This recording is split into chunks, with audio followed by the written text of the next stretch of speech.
Topics provide कराने जा रहा हूं कि जब आप अपने रिवीजन को करें तो इन टॉपिक्स को ध्यान में रखें और हर एक अच्छा छात्र जब एग्जाम में जाए तो इन टॉपिक्स को बिना पढ़े हुए ना जाए, ठीक है। और चाहे आप लोगों को पढ़ रखा है तो एक बार और रिवाइज इन टॉपिक्स को करना है, यही मेरा उद्देश्य है। तो इन टॉपिक्स के बारे में जानेंगे, ठीक है। आप लोग स्क्रीनशॉट्स लेते रहना और बाद में अपना आप लोग एनालिसिस कर लेना कि मेरा ये टॉपिक तैयार है या नहीं है।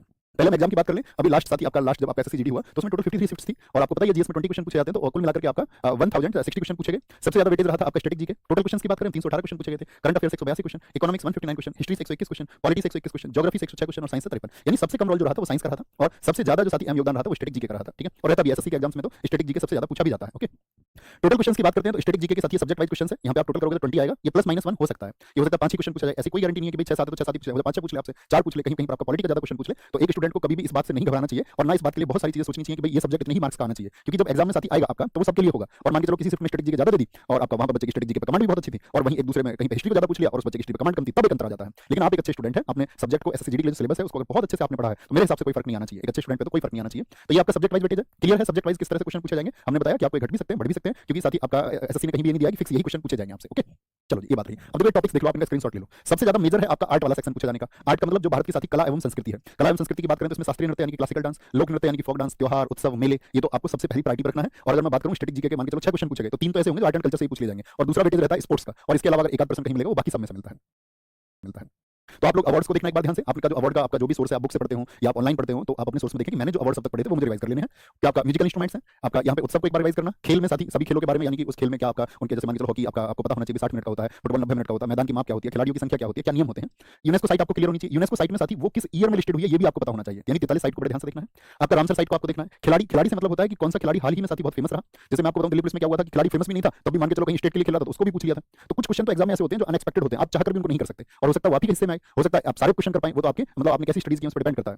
तो कभी भी क्वेश्चन एग्जाम में ऐसा आएगा कि ये छोड़ने लायक है तो उसको छोड़ देना, उसके लिए चिंता नहीं करनी है, ठीक है। क्योंकि मेरिट कभी भी जो है वो 100% पे नहीं लगेगी, कुछ क्वेश्चन तो सबके छूटते ही हैं। घराने, आपका शास्त्रीय घराने के भी किस घराने का कौन आपका फाउंडर है ये जरूर पता होना चाहिए। किसी भी घराना उसका संस्थापक और उससे जो जुड़े हुए लोग हैं। शास्त्रीय नृत्य आर्ट के बारे में आपको पूरी जानकारी होनी चाहिए, ठीक है। दिवस और साथ ही करंट अफेयर्स में जो चर्चित कुछ थीम होती है, जैसे पर्यावरण दिवस बहुत चर्चित है, योग दिवस बहुत चर्चित है, खेल दिवस बहुत चर्चित है, पृथ्वी दिवस बहुत चर्चित है, कुछ की 8-10 की आपको थीम पता होनी चाहिए। बुक्स एंड ऑथर्स यानी कि जो प्राचीन पुस्तकें थी, अब ये हिस्ट्री वाला पार्ट भी है। मध्यकालीन भारत के दौरान कौन सी पुस्तक लिखी गई, चाहे आपको हुमायूं नामा लिखी गई हो, चाहे बाबर नामा लिखी गई हो, चाहे साथ ही आपका मजमुल बहरीन लिखी गई हो, या उससे पहले अगर मैं बात करूं आपका दिल्ली सल्तनत के दौरान कोई पुस्तकें लिखी गई हो, तो उन सबके बारे से लेकर के और आपका वर्तमान तक जो हमारा चर्चित पुस्तकें जो अवार्डेड है, मान के चलो बुकर पुरस्कार जिनको मिला है वो बुक्स हो गई आपका, या आपका इंटरनेशनल बुकर पुरस्कार जैसे ग्रेट समाधि, चर्चित किताबें आपको पता होनी चाहिए। इसमें सबसे इंपॉर्टेंट रोल करती है बुक्स में जो प्लेयर्स की बुक्स हैं, किनकी, जो प्लेयर्स की बुक्स हैं और साथ ही आपका प्लेयर्स के अलावा पॉलिटिकल जो बुक्स हैं हमारा जो हमारे राजनेताओं ने लिखी हैं। फुल फॉर्म एक इंपॉर्टेंट टॉपिक हो गया, ठीक है। फुल फॉर्म तो मतलब ऐसा नहीं कि स्टैटिक का इसको तो सभी पार्ट्स में पढ़ते हैं, चाहे इकोनॉमिक्स फुल फॉर्म हो, चाहे ज्योग्राफी में कोई प्रयोग हो, चाहे कंप्यूटर की भाषा में कोई प्रयोग हो, ओके। बात क्लियर है स्टैटिक जीके का, स्क्रीनशॉट लेकर के। करंट अफेयर्स में क्या करना है, अभी हाल ही में जो अपॉइंटमेंट हुए, मैं आपसे हमेशा कहता हूं करंट अफेयर्स को बहुत पहले मत पढ़ा करो कि 1 साल पहले से पढ़ रहे हैं। रिसेंट में जब आपका एग्जाम आने वाला हो तो उससे 1-2 महीने पहले आप उसको पढ़ें। तो क्या बोलेंगे जितने भी अपॉइंटमेंट है खेल से संबंधित, अभी हाल ही में कोई ट्रॉफी हुई, मान के चलो कभी आपका लास्ट वाला आईपीएल हुआ या आपका वुमेन प्रीमियर लीग हुआ लास्ट वाला, या आपका कोई भी गेम है जो रिसेंट में हुआ उसका डेटा आपको पता होना चाहिए। किस मंत्रालय ने कौन सा कार्यक्रम चलाया है हमारे देश में, कि वो किस मिनिस्ट्री द्वारा चला है, ठीक है। योजनाएं सारी पता होना चाहिए आपको, सेंट्रल गवर्नमेंट ने जो शुरू की है। कुछ स्टेट की योजनाएं भी पूछ लेता है कि बहुत चर्चित, अगर आपका स्कीम है तो किस स्टेट में लॉन्च हुई है आपका। चर्चित व्यक्ति कौन होते हैं, या तो साथी जो दुनिया के सामने कोई अवार्ड उन्होंने पाया हो या कोई विशेष काम उन्होंने किया हो, या सबसे इंपॉर्टेंट इसमें आता है हाल ही में निधन किनका हुआ। जैसे मान के चलो अभी किनका निधन हुआ आपका, एक आपका अगर मैं बात करूं जो हमारा एक वाद्य यंत्र बजाते थे बड़े चर्चित रहे, तो आपके जाकिर हुसैन जी का निधन हो गया। तो जाकिर हुसैन जी से उनको कौन कौन से अवार्ड मिले हैं, जाकिर हुसैन जी के बारे में क्या क्या इंपॉर्टेंट हो सकता है वो आपको पता होना चाहिए। इसी को बच्चे बोलते हैं फिर बोलेगा मान के चलो जाकिर हुसैन जी को आपका कोई अवार्ड मिला तो आपसे क्वेश्चन पूछ लेगा, आप कहेंगे भैया 5 साल पुराना करंट अफेयर्स पूछ रहा है, तो वो इसलिए करंट अफेयर्स नहीं पूछ रहा है क्योंकि ये चर्चित रहे तो इनसे रिलेटेड पूछता है, ओके।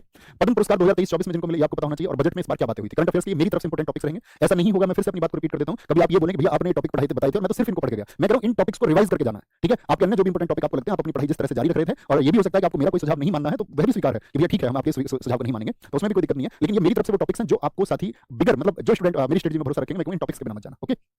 ऐसा नहीं कि भैया मैंने तो सब कुछ छोड़ दिया था सिर्फ 4 टॉपिक में पढ़ के गया था, ऐसा तो नहीं करोगे ना, ऐसा नहीं करना है।